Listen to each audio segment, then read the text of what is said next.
네, 화면이 보이시나요?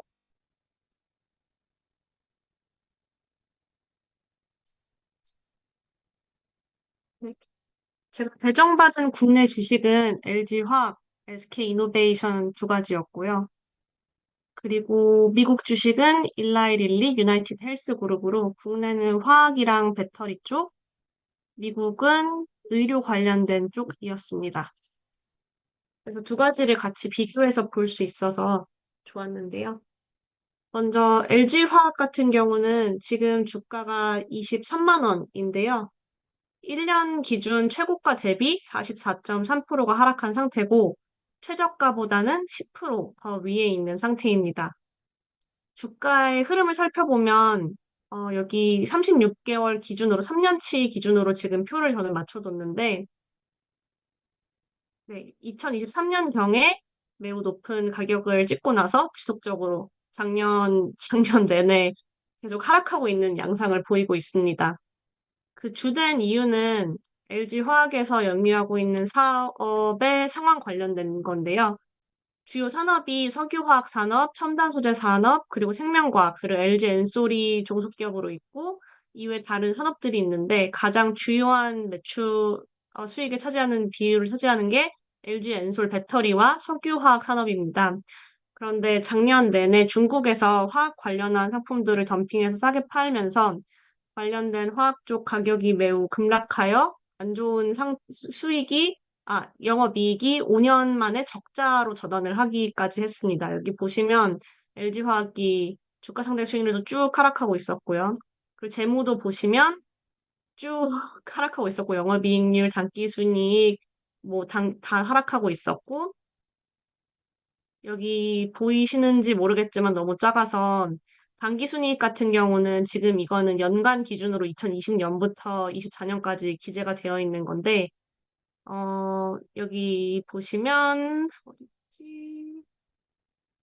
당기순이익이 영업이익이 저가 전환을 했던 거고 다른 수익까지 고려하면 뭐 여전히 플러스긴 하지만 당기순이익이 2023년 대비 75% 정도 감소를 했습니다.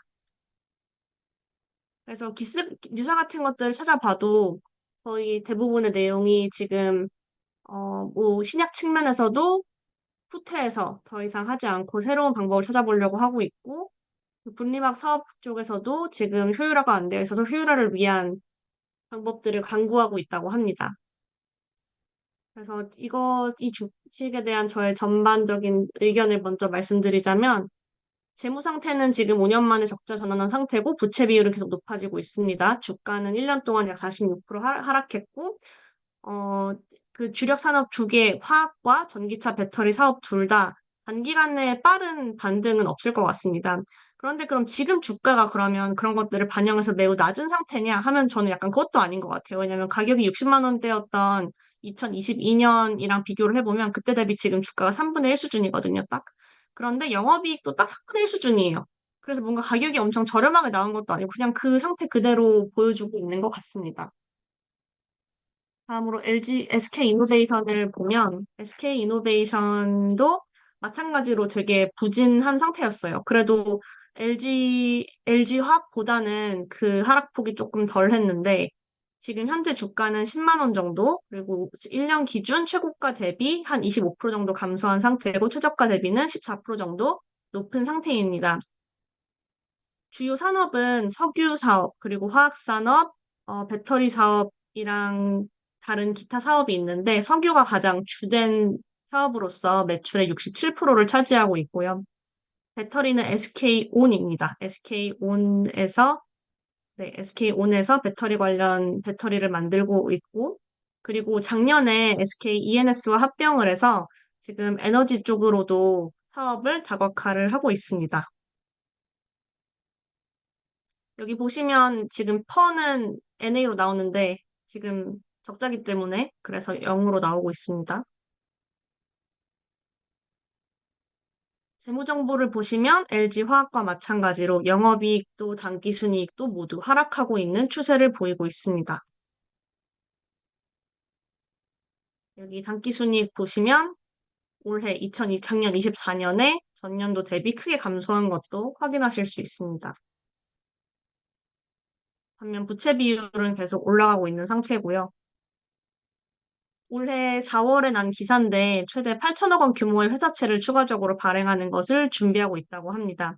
제가 사실 아직 정확한 그 이유를 찾지는 못했는데 기사를 조금 더 찾아봤을 때 대략적으로 생각하기에는 SK온 작년에 합병하면서 아직 SK온 운영에 따른 적자 같은 것들이 계속 발생하기 때문에 그런 걸 메꾸기 위한 회사채를 발행하는 것으로 이해가 됩니다.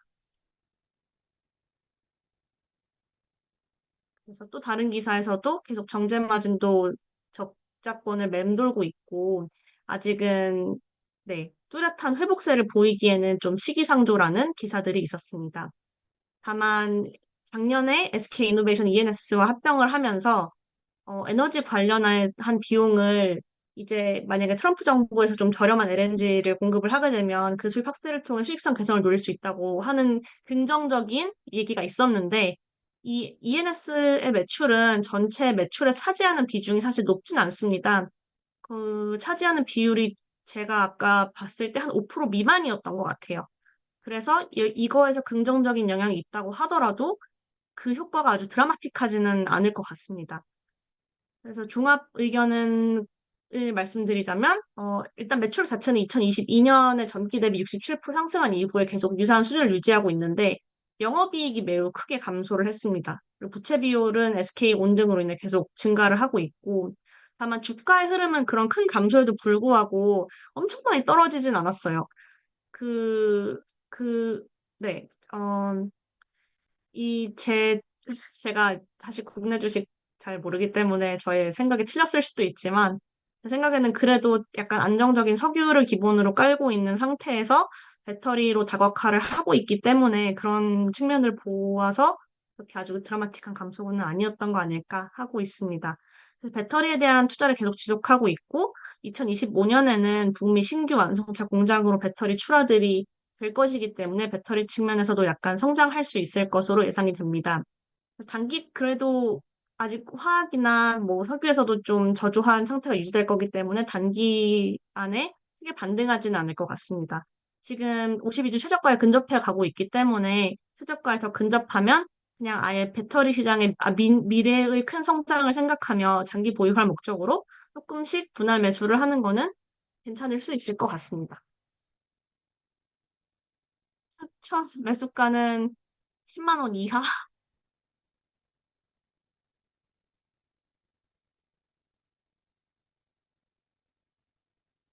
좀 더 줄여보겠습니다.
어, 10만 5,300원입니다.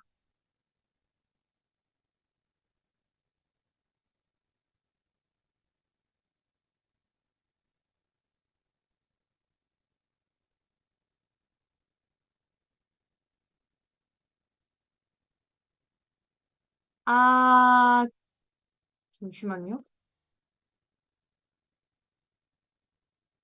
그 위에 링크 누르시면 돼요. 아까 스프레드시트.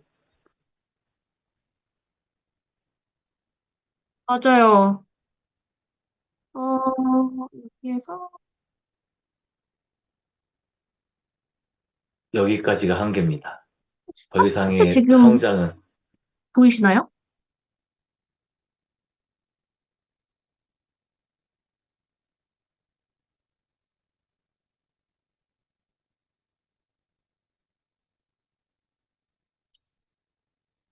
전기나 이나 지금 배터리 시장 쪽은 당분간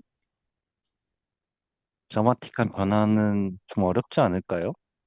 산업 전망으로만 봐도. 거기, 네. 그리고 더군다나 지금 관세 20% 붙으면은 ESS는 지금 전기차 배터리 같은 경우는 당장 그 수출 가격이 25%가 올라가는 상황이 발생할 거라서 그런 부분에서 지금 트럼프의 영향이 많이 먹는 산업군이 되지 않을까라는 생각 좀 드네요.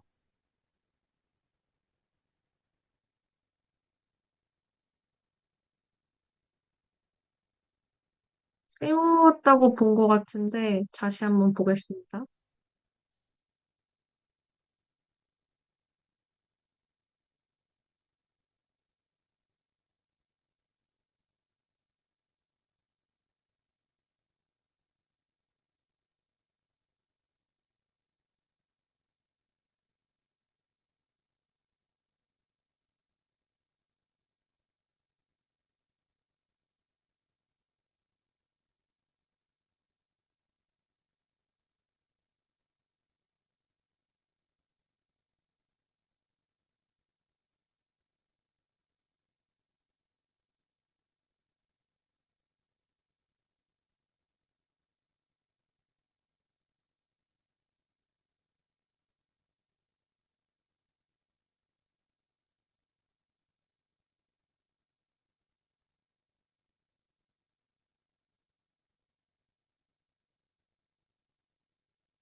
네.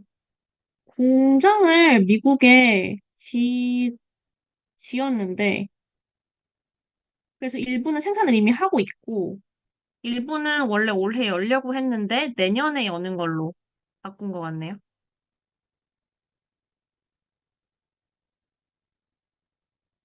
네. 이제 미국으로 넘어가 보도록 하겠습니다. 저 아까 크리스님께서 그 일라이 릴리 처음 봤다고 하셨는데 저도 처음 봤어요.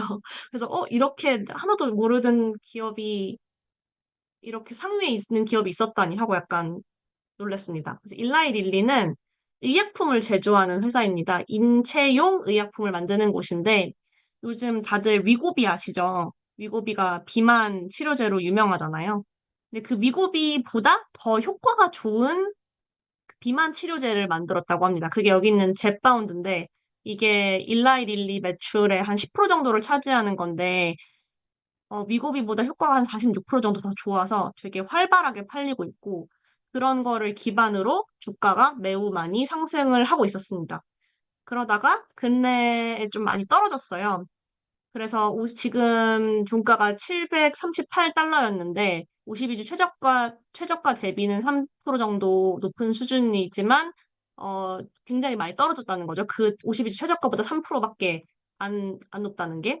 그래서 왜 그런지 좀 찾아봤더니 이, 이 미국엔 메디케어랑 메디케이드라는 제도가 있는 거 아시죠? 그 나라 보험 같은 건데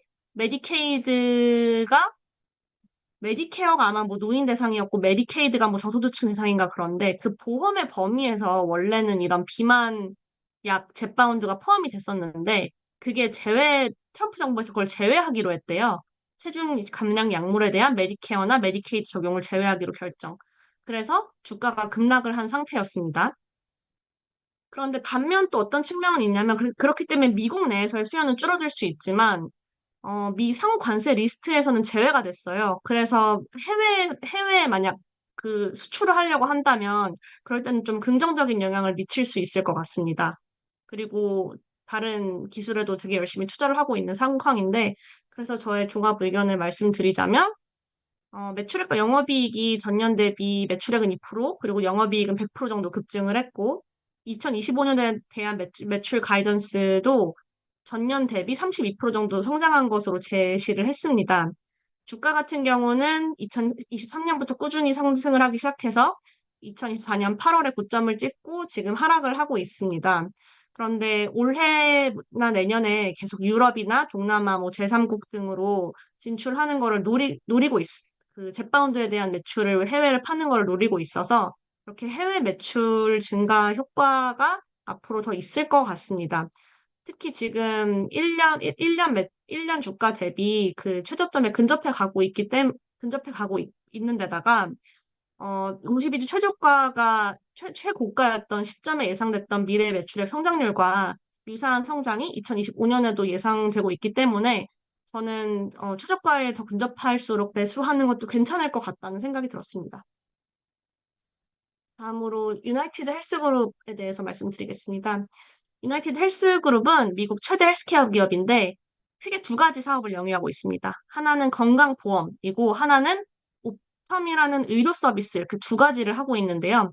그 건강보험 같은 경우는 미국 건보시장에서 점유율 1위를 차지하고 있고 그냥 말 그대로 보험입니다. 그 개인과 뭐 가족들이 자기 건강보험을 하는 거나 아니면 기업에서 직원복지 프로그램으로서 제공을 하는 것, 그리고 공공보험, 메디케어나 메디케이드 관리하는 것을 통해서 나라에서 지원금을 받는 것이 하나의 매출 축이고, 또 AI 관련된 서비스를 제공을 하고 있는데, 이 AI 서비스를 통해서 그 병원의 수익성을 높여주는 AI 기반 의료 솔루션이나 처방약 배송이나 약품 비용 최적화를 하는 솔루션을 팔고 있고, 이게 전체 매출의 40% 정도를 차지하는데 연평균 13%씩 성장하고 있다고 합니다. 현재 이 유나이티드 헬스케어 그룹은 주가의 등락폭이 크지는 않은 편이에요. 굉장히 400에서 600 사이를 3년 동안 왔다 갔다 하고 있는 상황이고, 금요일 기준 종가는 525달러였고, 1년 최고가 대비 17% 빠진 상태고, 52주 최저가 대비는 20% 지금 높은 상태입니다.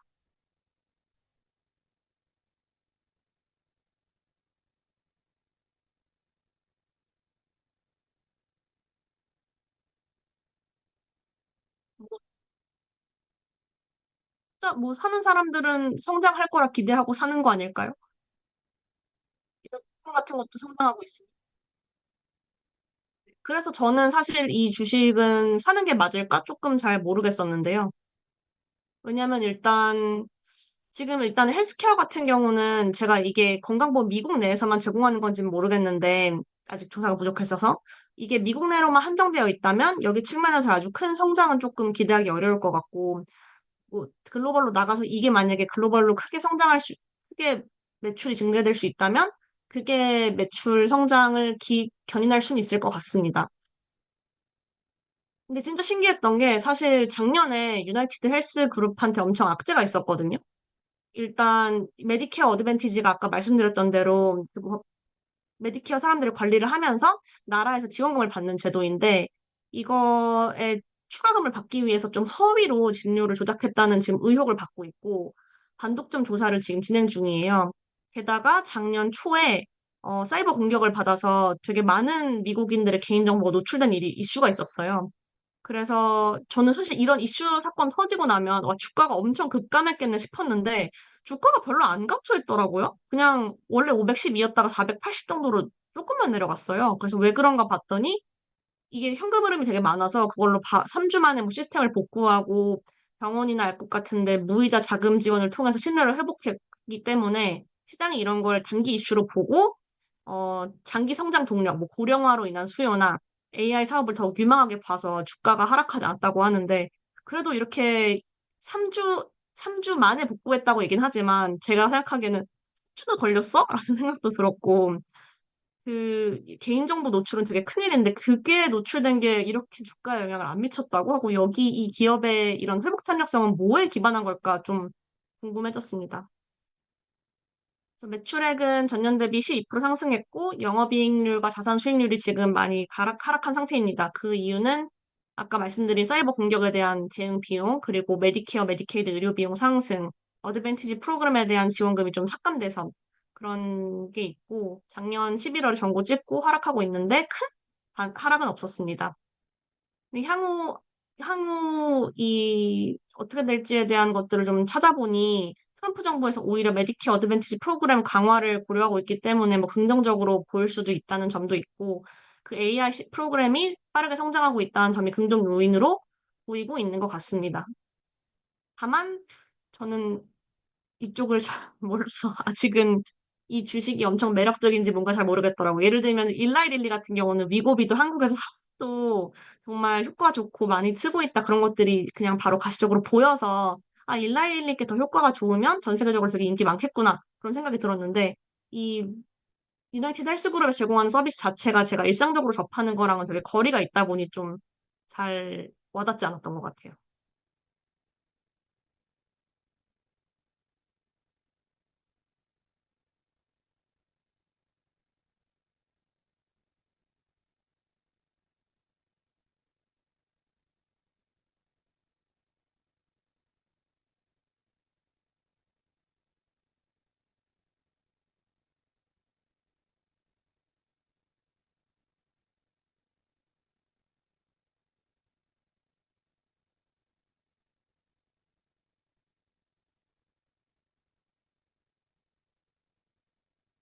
네. 지금 저도 이것 때문에 조금 찾아봤는데 보니까 유나이티드 헬스그룹 같은 경우는 배당금, 그러니까 안정적인 배당형 투자할 때 얘를 좀 많이 보고 있는 것 같아요. 왜냐면 벤투님 말씀하신 것처럼 주가가 튀거나 다운되지 않고 계속 그 일정한 패턴에서 위아래로 업다운만 지금 흘러가고 있는데 배당률은 지금 분기 1%를 웬만하면 다 나간다고 하더라고요. 네, 1%대 초중반으로 계속 꾸준하게 이제 분기 배당이 들어가기 때문에 배당으로 인한 그 누적 수익률을 좀 바라볼 때 많이 지금 투자하는 주, 주 회사라고 보시면 될 것 같고, 아까 옵텀 관련된 거는 이제 제가 아까 잠깐 말씀드렸던 것처럼, 우리나라 이제 의료 마이데이터와 마찬가지로 지금 미국 같은 경우는 이미 미국이나 저기 영국, 예, 유럽 쪽은 이미 다 개인의 의료 데이터를 다 모아서 지금 제약회사나 이런 데 쉐어해주고 그거에 대한 이제 어 수익을 뭐 쉐어받고 이렇게 하고 있거든요. 그런 측면에서 뭐 이렇게 뛰는 성장 동력이 나오는 회사는 아니지만 그냥 꾸준하게 가는데 좀 유지되는 회사라고 보면 어떨까 싶습니다. 그리고 하나 좀 특이한 걸 본 게 주주 구성을 보시면 지금 우리 상위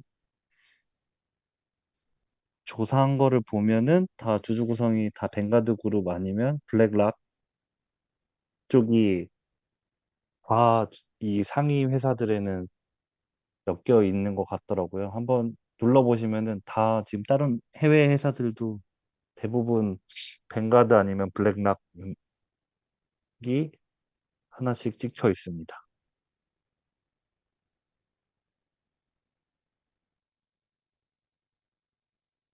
참고로 여기 배당 수익률과 PBR은 제가 찾아서 넣었어야 됐는데 얘도 수식이 물려 있는 줄 알고 안 했어서 여기는 업데이트가 안 된 숫자예요. 요거는 추후 업데이트 해두도록 하겠습니다.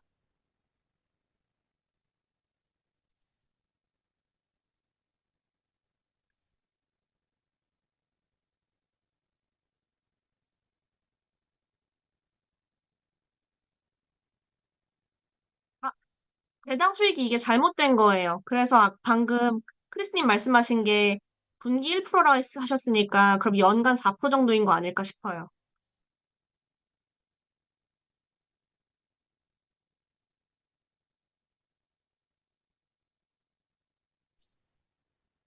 음.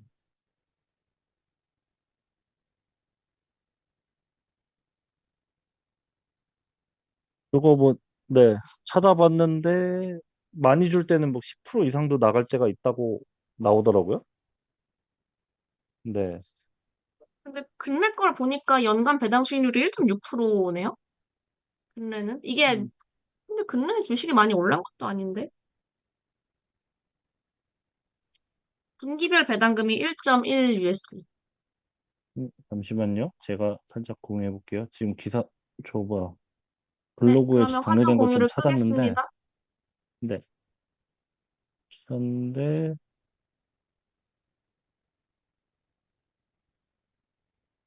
네. 네. 분기별로 나갔고, 네. 연 기준으로 하면 6.4%? 아, 6.4불이 나온 거구나. 1%라서. 예. 근데 또 많이 나올 때는 평균 연평균 뭐 10% 중반대? 배당 성장이 뭐 나온다? 라고는 돼 있어서,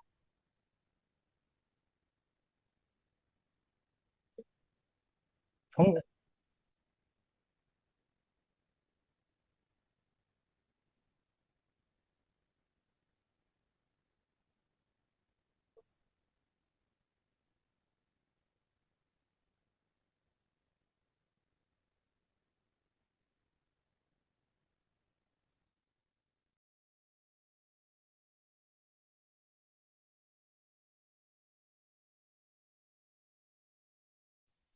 네, 제가 하겠습니다.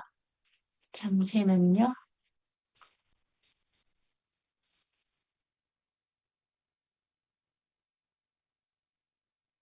공유한 화면 보이시죠? 아, 그게? 네, 저는 현대, 기아, 그리고 알파벳, 베타를 했는데, 일단 현대, 기아부터 보도록 하겠습니다. 그래서 현대, 기아차, 뭐, 시가총액, 우리나라의 주요 기업이죠. 지금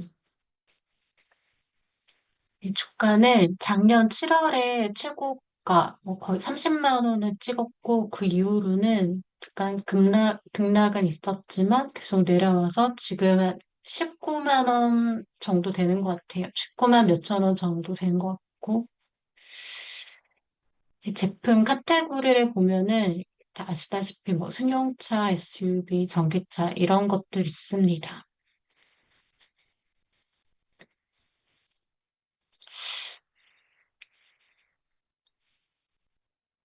사실 이런 것도 제가 잘 몰라가지고 그냥 넘어갈게요. 그래서 최근 이슈를 보면은 지금 제일 큰 게 미국 관세잖아요.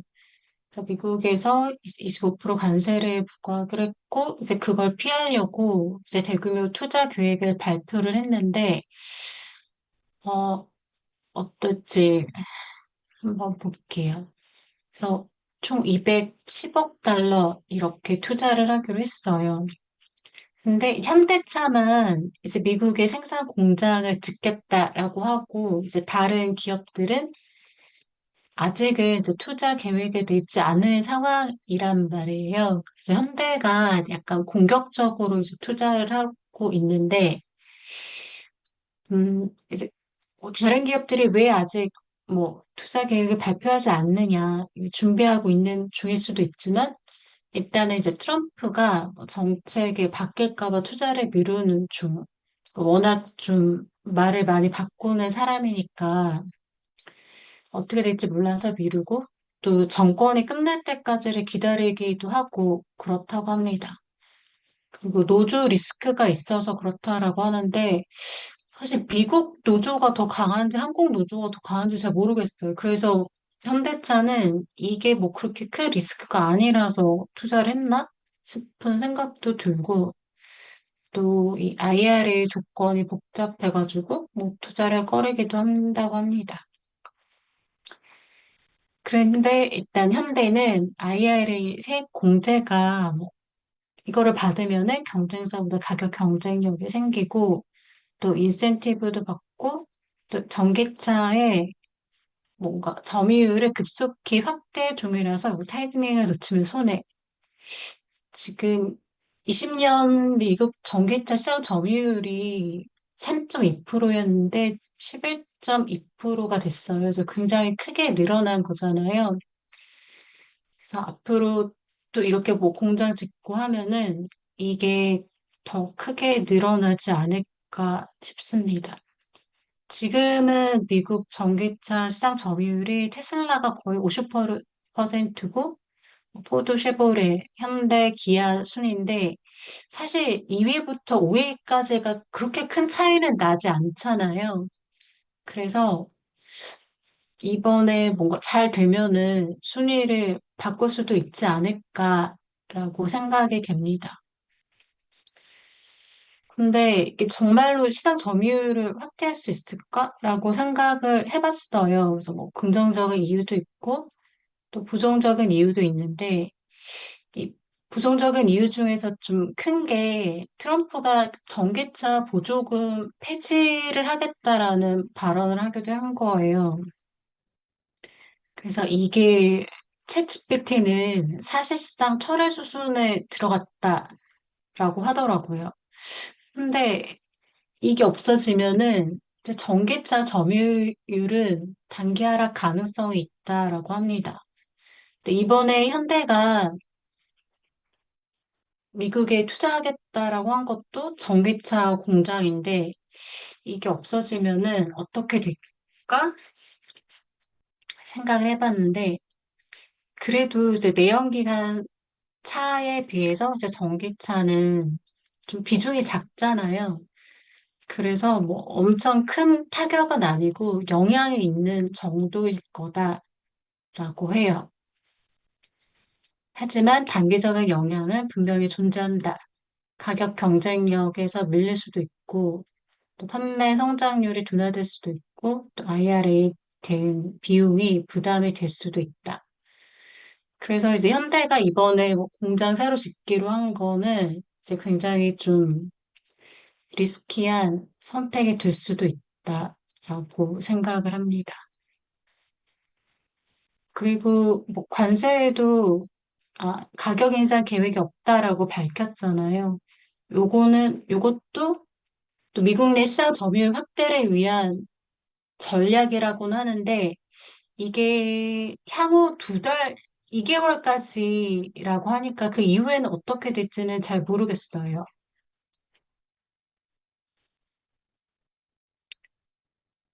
그래서 종합 의견을 보면은 일단 뭐 단기적으로는 하락은 하지만 장기적으로는 성장할 것 같다.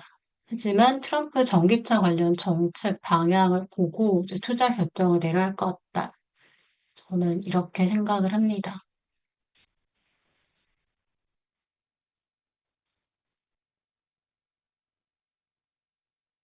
네. 이어서 기아를 보면은 기아는 현대보다 시가총액은 조금 낮아요. 주가 흐름을 보면은 현대랑 비슷하게 작년 7월이 가장 높았다가 9월에 뭐 갑자기 이렇게 내려갔고 그 이후로는 거의 수평선을 그리고 있습니다. 최근에 조금 내려갔고요. 이제 현대랑 기아가 제품이나 서비스에서 뭐 어떤 게 다를까 싶어서 찾아봤는데 이런 점에서 좀 다르다라고 하더라고요. 그래서 현대는 좀 고급 브랜드 그리고 장기적인 그런 기술 개발에 치중한다라고 하면은 기아는 고급 라인은 없고 상용차의 비중이 좀 높은 것 같아요. 그리고 중단기 비즈니스 모델에 집중한다라고 합니다. 이미지도 뭐 이런 차이가 있고요.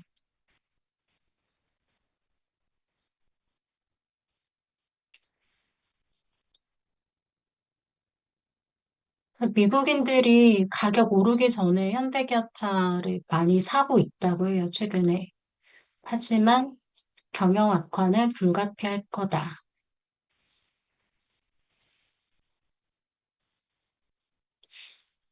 이게 현대기아차 모두 전체 판매량의 83%가 이제 수출이고 미국에서 가장 판매가 많이 되고 있기 때문에 이런 관세 정책이 현대기아차의 이제 굉장한 악재이긴 합니다. 음, 지금 기아의 재무 상태를 보면은 굉장히 수익성도 좋고 안정적이고 영업이익률도 높고 되게 좋다고 해요. 배당 수익률도 나쁘지 않고 그래서 이제 저는 현대랑 기아 중에서 뭐 어떤 거를 살까라고 하면은 기아가 조금 더 낫지 않을까? 뭐 그런 생각을 하기도 했습니다.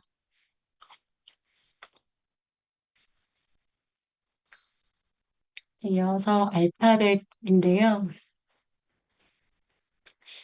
알파벳도 뭐 작년 7월이 좀 높았고 올해 1월이 거의 최고점이었다가 네, 최근에 급락했습니다. 그래서 알파벳의 사업은 뭐 이런 것들이 있는데 이게 주로 수입은 광고에서 나오고 있어요.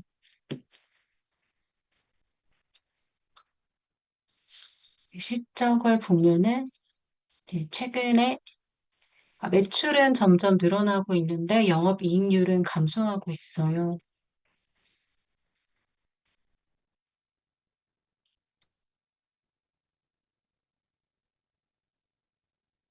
이슈를 보면은 이제 클라우드 보안 강화를 위해서 이런 회사 인수했다고 했고, 엔비디아와 AI 협력을 발표했다고 해요. 근데 엔비디아와 협력을 확대한 게 이제 클라우드나 AI 인프라 자체 역량은 아직 부족하다라는 뜻도 있다고 해요. 외부 의존도가 높아서 투자자 입장에서는 AI 수익 구조가 빠르게 정립될 수 있을지 불확실성이 존재합니다. 알파벳 주가가 최근에 25% 하락을 했는데 이제 투자자들이 구글이 검색 시장에서의 지배력이 약화될 수 있다는 우려를 제기했다고 해요. 그래서 저는 이게 챗 GPT의 등장으로 인해서 이제 구글 사용량이 감소하지 않았나? 라고 생각을 해가지고 찾아봤는데 그렇지는 않다라고 해요. 아직까지는. 그래서 구글의 뭐 경쟁자를 찾아봤는데 챗GPT, 마이크로소프트 뭐 이렇게 여러 회사가 있고 또 최근에는 이제 틱톡이나 레딧 같은 것들이 이제 젊은 층이 많이 쓰고 있기 때문에 이런 것들이 이제 더 성장을 하게 되면은 이제 알파벳의 뭐 광고 수익은 좀 줄어들 수도 있다. 실제로 구글의 광고 수익이 몇 분기 동안 성장하긴 했지만 그 최근에 성장률이 둔화됐다라고 합니다.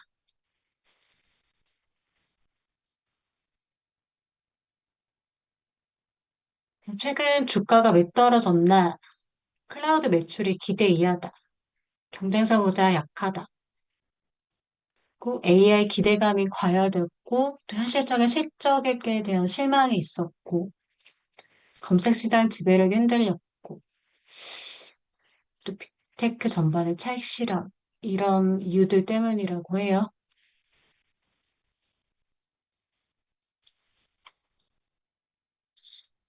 그래도 뭐 이러한 성장 포인트는 있다라고 하는데 이게 얼마나 영향을 줄 수 있을지는 잘 모르겠어요.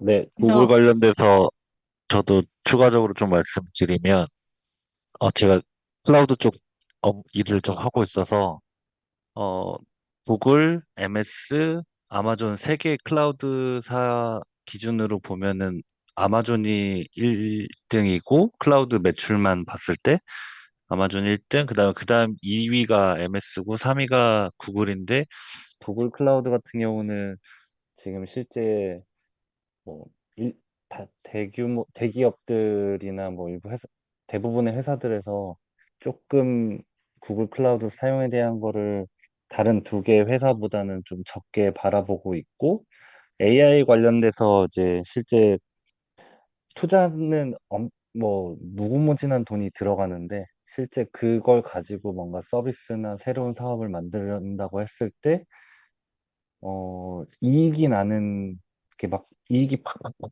그 투자 대비해서 막 크게 나타나지는 않는다고 하더라고요. 그래서 그런 부분에서 그런 영향들이 좀 같이 있는 게 아닌가 생각됩니다.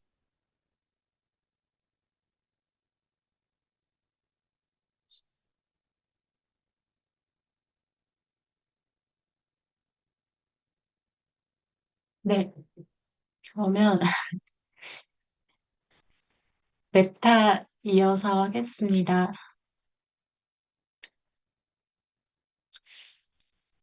메타는 주가가 점점 계속 올랐어요. 최근 한 거의 3월에 그 피크였는데 최근에 이제 급락을 했습니다. 저는 이제 메타가 페이스북만 있는 줄 알았는데 그거 말고도 또 여러 가지 새로운 기술로 이제 사업 영역을 계속 확장하고 있더라고요. 그래서 음, 네, 그래서 좀 놀랐고 영업이익률 48.29%. 이게 연간 실적으로 보면은 22년에 좀 많이 하락했다가 다시 올라오고 있잖아요. 이때 그 뭐 경제 불확실성으로 인해서 기업들의 광고 지출을 줄였다라고 하는데 이제 트럼프 관세 정책으로 경기가 이제 좀 하락한다라고 하면은 이 마찬가지로 뭐 앞으로 한 1, 2년 동안은 매출이 좀 하락하지 않을까? 그렇게 생각이 듭니다.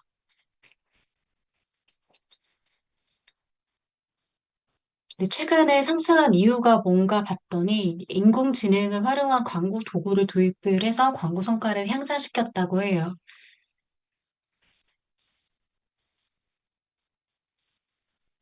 또 광고 노출수나 뭐 단가 같은 것도 사용을 해서 이제 수익 구조를 조금 개선을 한 것 같아요.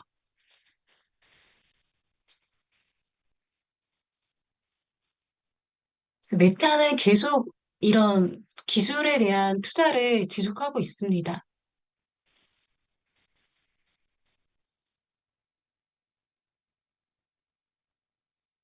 어,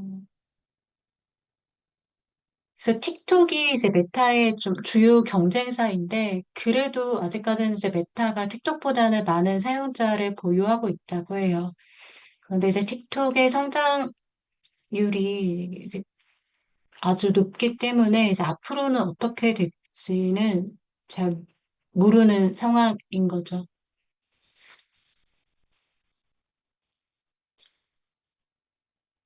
이제 메타가 최고 왜 떨어졌냐? 투자가 지속되고 있으니까 이거 비용이 우려가 된다. 마진 축소, 공격적 투자로 인한 단기적인 이익률 저하 가능성이 부각되고 있고, 또 광고 단가 상승이 둔화돼서 뭐 현재 매출이 정점이다. 페이스북이 뭐 체류 시간이 뭐 줄어들고 있는 것 같아요. 그리고 최근에 고점이어가지고 이게 주가를 많이 판 사람들도 있습니다. 그래서 이런 것들이 이제 뭐 개선이 되면은 성장을 할 수 있다라고 하는데, 이것도 좀 단기간에 성과를 내기는 좀 어려울 것 같습니다. 메타버스 투자에 대한 수익성 회의는 여전하다. 단기적으로 고평가, 중장기적으로는 기대 혼재. 그래서 지금 아까 주가 보시면은 최근에 정말 많이 올랐잖아요. 지금 좀 많이 떨어졌다 하더라도 아직까지는 조금 더 기다려 봐야 되지 않을까 그런 생각이 듭니다.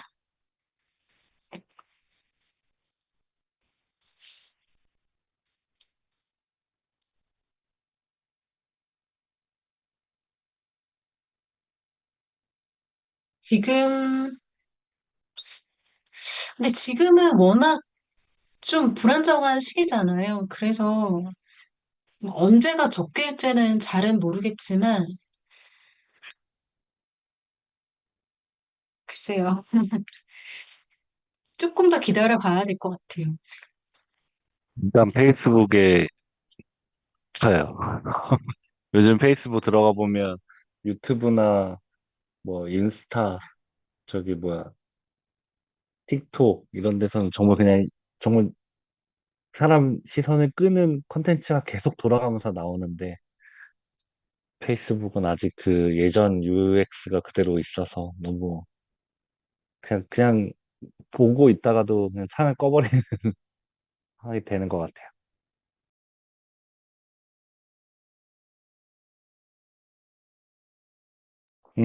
네, 맞아요. 그리고 기- 그런 것도 그렇고 기사들도 올라오면은 뭔가 너무 이상한 광고들이 끼어서 막 들어오니까 더 안 보게 되는 것도 있고.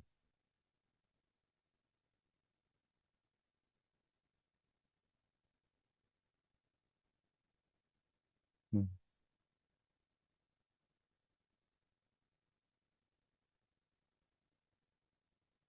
그리고 뭐 로롱님 말씀하신 것처럼 메타버스는 이제 다들 손절하는 분위기인데 그걸 아직까지 유지하고 있는 데서도 아 얘네가 트렌드를 못 따라가고 가는 것 같은 느낌이 살짝 나긴 합니다.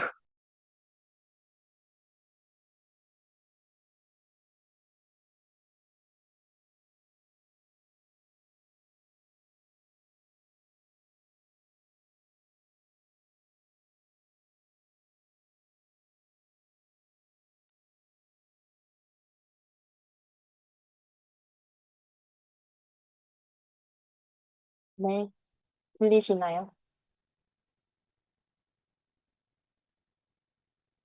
잘 어, 들려요. 잘 들리나요?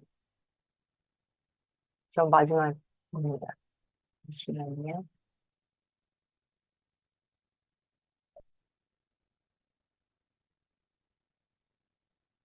화면 잘 보이세요? 저는, 국내 주식 중에서는 방산주 위주로 배정을 해주셨더라고요. 하나 에어로스페이스랑 그 다음에 하나 오션 조사를 맡았습니다. 두 회사가 이제 연관이 되어 있는 회사더라고요. 그래서 첫 번째로 하나 에어로스페이스. 최근에 멘토님께서 이거 추천해 주셔가지고 저희 그 경제방에서도 수익을 많이 내신 분들이 계시던데 저는 아쉽게도 못 샀습니다. 근데 이 회사는 지금 뭐 이름에서도 아시겠지만 항공 우주 및 방위 사업에 관련된 전문 기업입니다. 지금 여기 보이시는 회사 개요는 네이버에 나와 있는 회사 소개를 바탕으로 제가 작성을 했고요. 마지막 금요일 종가는 70만 2천 원이었어요. 이렇게 그래프를 보시면 36개월 차트 쭉 보시면 우상향을 했었죠. 그리고 우상향을 하다가 지금 중간에 한번 이 유상증자를 발표하면서 주식에 한때 급락을 했었거든요. 그래서 제가 이게 유상증자가 왜 이렇게 주식 금액의 하락을 만드는지 궁금해서 기사를 보면서 찾아봤어요. 이게 유상증자가 무엇인지, 그리고 유상증자를 기업에서 하는 이유, 뭐, 대규모의 자금을 조달하기 위해서 보통은 유상증자를 한다고 해요.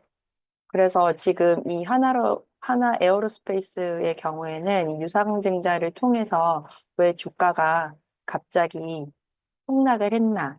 그 원인을 봤을 때 기존 주주의 입장에서는 기존 주식의 가치가 100이었다면 이 유상증자 발표 이후에 주식의 가치가 한 20% 정도 줄어들었기 때문이라고 하거든요.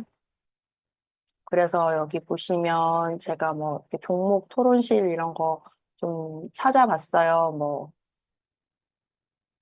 유상증자 때문에 안 된다, 뭐 좋다, 안 된다, 좋다, 뭐 이런 뭐 의견들이 쭉 있더라고요. 근데 지금 이 대규모의 유상증자 발표 같은 경우에는 기존 주주들의 지분 가치를 희석시킬 수 있다라는 우려 때문에 주식이 급락을 했는데, 근데 또 생각보다 이 회사가 주식이 빨리 회복이 된 것 같다라는 느낌이 좀 들었어요. 다시 70만 원대를 회복을 했더라고요. 그리고 이 회사 같은 경우는 매출액이 꾸준히 증가하는 걸 볼 수 있었고, 그 매출에 따라서 영업이익률과 순이익률이 증가하는 게 눈에 보였습니다. 이래서 멘토님이 이거를 사라고 추천을 해주지 않으셨을까? 잠깐 생각을 해보았고요. 그리고 두 번째로는 한화오션이에요. 여기는 이름에서 알 수 있다시피 그 조선과 해양 전문 회사입니다. 근데 일반적인 그런 배를 생산해내는 회사가 아니고 LNG나 LPG선, 유조선, 컨테이너선 등의 특수한 용도로 사용되는 선박들을 건조하는 회사라고 해요. 그래서 지금 금요일 날 마지막 종가는 69,300원. 근데 제가 이거 하나 에어로스페이스랑 하나 오션이랑 이렇게 같이 봤을 때 PER이 생각보다 컸다는 점. 이 PER이 주가를 주당 순이익으로 나눈 값을 뜻하는데 이게 42면 좀 컸다라는 생각이 좀 들었고요.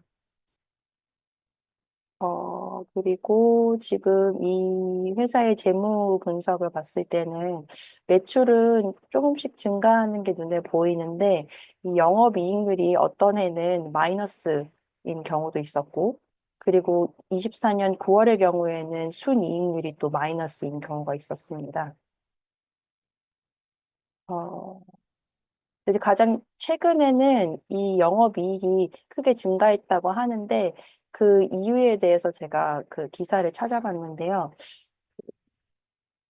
올해 1분기에 환율이 원 달러 환율이 상승을 하면서 영업이익이 오히려 성장했다라는 기사를 보았고 그 다음에 이 회사의 경우에는 그 미국의 함정을 발주하기 위해서 미국 조선소에 투자를 진행한다고 해요. 그래서 이게 최근에 미국 트럼프 대통령의 관세 정책에 대비해서 회사에서는 선제적으로 이렇게 투자를 한 게 아닐까 그런 생각이 좀 들었습니다. 그래서 저도 이거 뭐 종목 토론방을 한번 봤는데 어떤 분들은 뭐 69,000원대에 사셨다는 분도 있고 7만 원대에 팔았다는 분들도 있고 그렇더라고요. 그래서 이 회사는 음, 그 선박이나 방산, 에너지 등의 다양한 성장 동력이 확보돼 있다는 점에서는 장점이 있는데 제가 서론에 말씀드렸던 것처럼 이 PER이 높다는 건 이미 주가가 성장 기대를 선반영하고 있는 게 아닐까라는 생각이 들었습니다.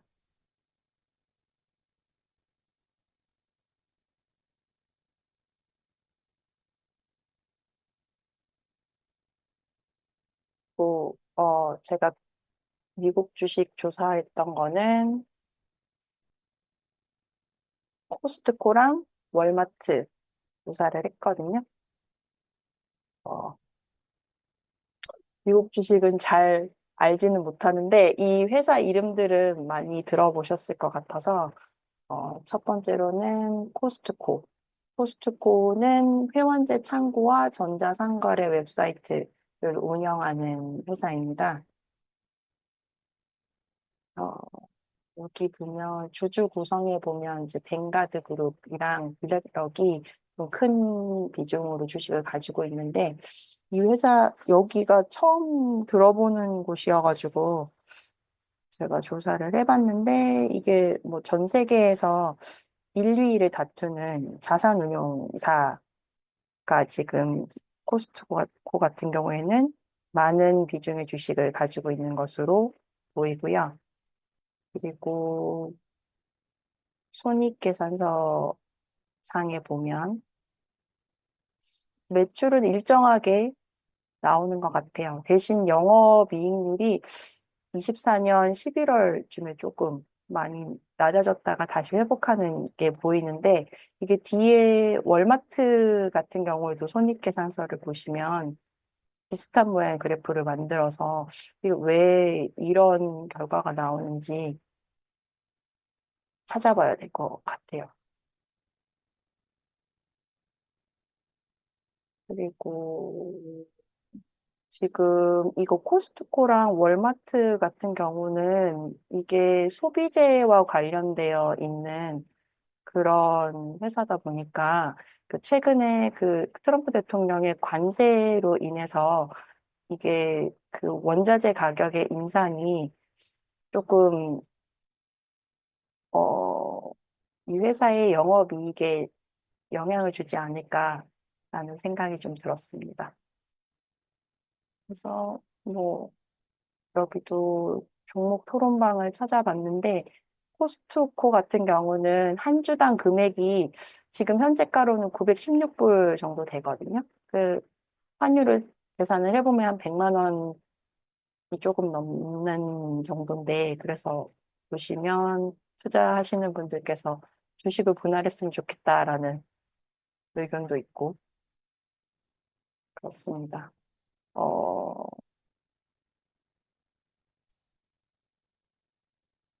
그 이 주식 같은 경우도 보시면 어, 꾸준히 금액이 올라가는 것처럼 보이거든요. 제 눈에는. 아닌가요?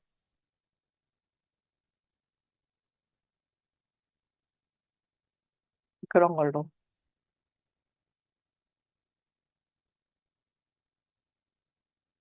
그래서 안정적이지만 비싼 종목이 아닌가라는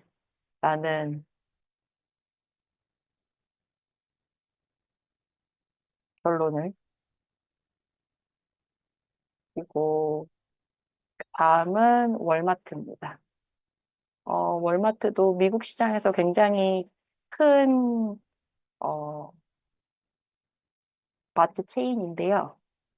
이 회사 같은 경우는 지금 여기 주주 구성에서 보시면 알겠지만 이 월마트를 창립한 이 가족들이 대부분의 주식을 가지고 있어요. 37.45% 그리고 7.26%. 여기도 아까 코스트코의 손익계산서에서 볼 수 있는 것처럼 24년 10월, 그러니까 하반기 가을쯤에 이렇게 영업이익률이 갑자기 급락했다가 다시 회복하는 모습을 볼 수 있는데 이거는 왜 이런지 조금 고민을 해봐야 될 것 같아요. 그리고 지금 월마트 같은 경우에는 25년 동안 배당을 꾸준히 늘린 배당 귀족주 중에 하나라고 합니다. 월마트와 P&G, 캐터필러, 그다음에 에버레버, 스토리, 제너럴 다이나믹스 등등의 그런 배당 귀족주들 중에 하나라고 합니다. 그래서 제가 찾아봤는데 주당 배당금이 그렇게 크지는 않은데 이게 25년 동안 배당을 꾸준히 늘린 금액이라고 하네요.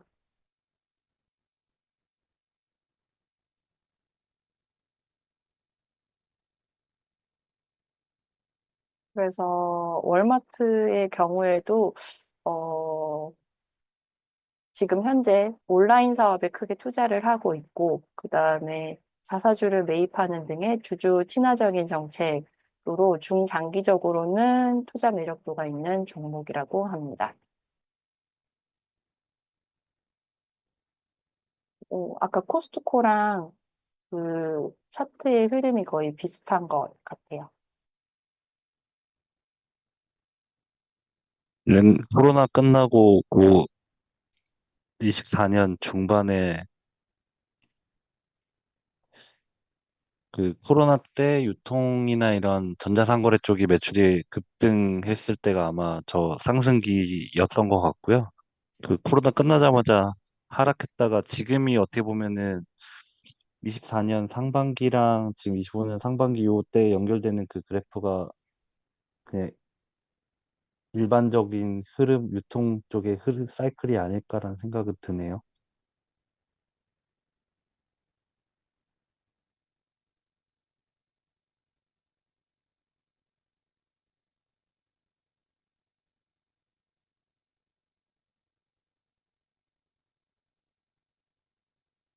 근데 요즘 보면은 이런 물류회사? 우리나라도 G마켓, 이마트들도 지금 고전을 면치 못하고 있는 걸로 알고 있는데, 해외의 유통사들은 어떻게 바라볼지 참, 어떻게 지금 전망하고 있는지 궁금하긴 하네요.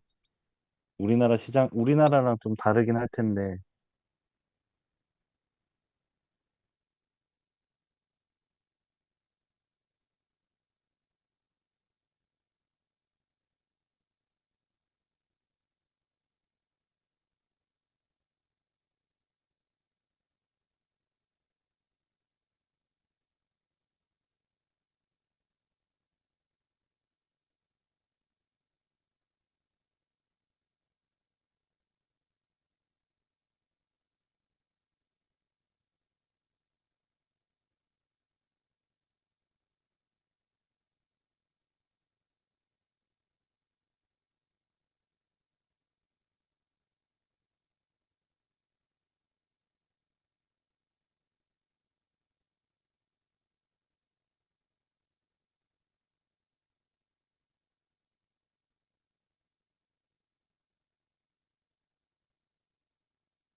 지금 여기 월마트도 그렇고 코스트코도 그렇고 우리나라도 요즘에 막 이런 게 들어와서 대량으로 사긴 하지만은 식구들이 줄어들면서 대량으로 사는 거에 대한 매력이 좀 떨어지는, 그리고 실시간으로 새벽 배송이라든지 빨리빨리 뭔가가 움직여질 수 있는 배송 시스템, 이런 것들은 우리나라 잘 돼 있는데 미국은 그렇게까지 하기에는 조금 우리나라 상황과 역부족이지 않을까, 이런 것도 감안을 좀 할 필요가 좀 있을 것 같아요. 오늘 정리 마무리 다 된 거죠? 마카롱님. 네. 오늘 여기 참여해주신 분들은 다 네. 됐습니다. 마무리를. 쭈님도 어? 들어오신 거 아니에요? 쭈님이 근데 지금 바뀌어가지고. 아,